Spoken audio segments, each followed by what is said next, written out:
Անձնական վկայություն։ Որպես այս գրքույկի հեղինակ ուզում եմ վերջում ավելացնել իմ անձնական վկայությունը,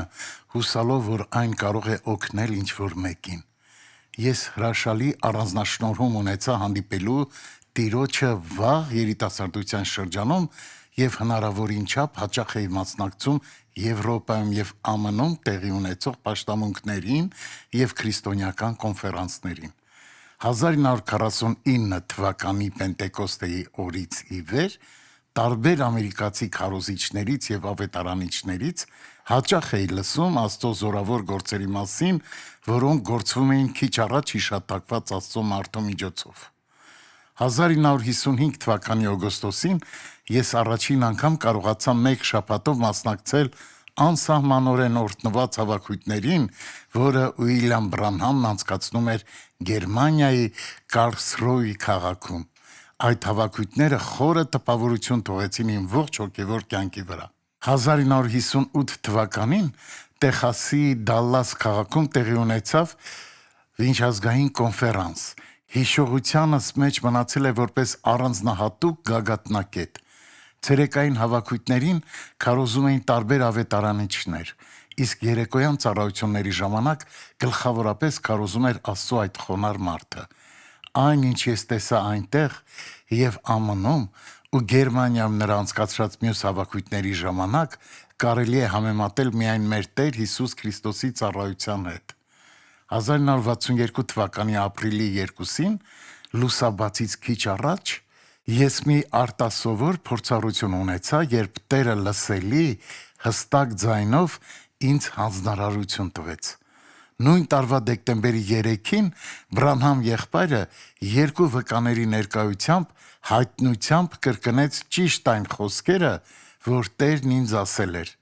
Սրանով ես հասկացա, որ իմ ծառայությունը ուղղակիորեն կապված է Ուիլյամ Բրանհամի ծառայության հետ։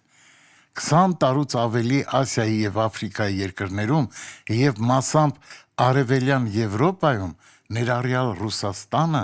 ճամփորդելուց հետո զգում եմ, որ եկել է ժամանակը հաղորդելու այն, ինչ կատարել է Աստված։ Եթե ուշադիր կարդանք այն, ինչ ասվել է Բրանհամ եղբորը 1933 թվականի հունիսին, կտեսնենք, որ խոսքը իր անձի մասին չէր, որովհետև ասվեց. նույնպես դու կուղարկվես մի պատգամով,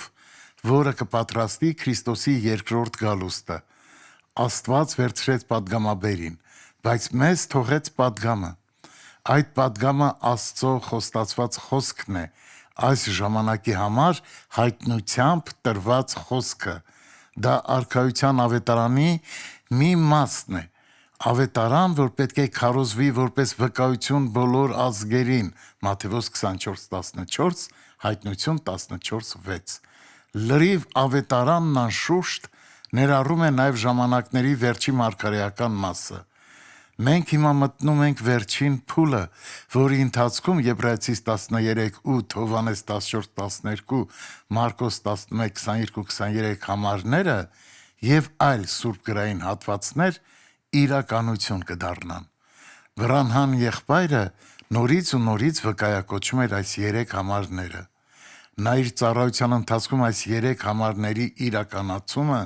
տեսել է բառացիորեն և անթիվ անգամներ։ Հիսուս Քրիստոսից հետո ոչ ոք նման բան չէր տեսել։ Մենք պետք է ուշադրություն դարձնենք այն փաստին, որ այս ամենը կատարյալ համաձայնության մեջ է Աստծո գրավոր խոսքի հետ։ Հարցն այն չէ, թե ընդունում կամ մերժում ենք մարդու, այլ թե ուզում ենք մասնակցել Աստծո գործին։ Մենք պետք է ընդունենք այն փաստը, որ Աստված միշտ հայտնվել է պարզությամբ, նրան պետք է հաշիվ տանք դատաստանի օրը և ոչ թե մարդուն հաշիվ տանք։ Այնտեղ, ուր հզոր և գերբնական հաստատում է եղել, բոլոր մարդկային փաստարկները ոչինչ են։ Ես համոզված եմ, որ խոսքի այս պատգամը, որ տրվել է մեզ եկեղեցու այս վերջին շրջանում, պատրաստում է Քրիստոսի երկրորդ գալուստը։ Ամեն ճշմարիտ հավատացյալ կընդունի այն, կկատարի և կհասցնի կատարելության։ Մենք կարող ենք հուսալ, որ Աստված հարց եկեղեցու միջոցով կկատարի զորավոր բաներ, որոնք խոստացել է։ Հենց որ յուրաքանչյուրը անձամբ կգտնի իր տեղը Քրիստոսի մարմնի մեջ, Տերը մեզ կմիացնի իր հետ իր խոսքով եւ իր հոգով եւ ընտրյալներին կառաջնորդի բոլոր ժամանակների ամենամեծ հաղթության մեջ։ Այժմ գրված խոսքը նրանց համար կդառնա ասված կենթանի խոսք, որով կհայտնվի Աստծո զորությունը։ Նրանք կպատկանեն հաղթողների խմբին, որոնց տրվել են հայտնության գրքի 2-րդ եւ 3-րդ գլուխների խոստումները։ Ինչպես խոստացված է Անգե 2:6 եւ Եբրայեցիս 12:26 համարներում, Աստված մեկ անգամ էլ կշարժի երկինքն ու երկիրը։ Այն ժամանակ կկատարվի նաև Ովսե 2:21 համարում գրվածը. «Այն օրը կսե Տերը,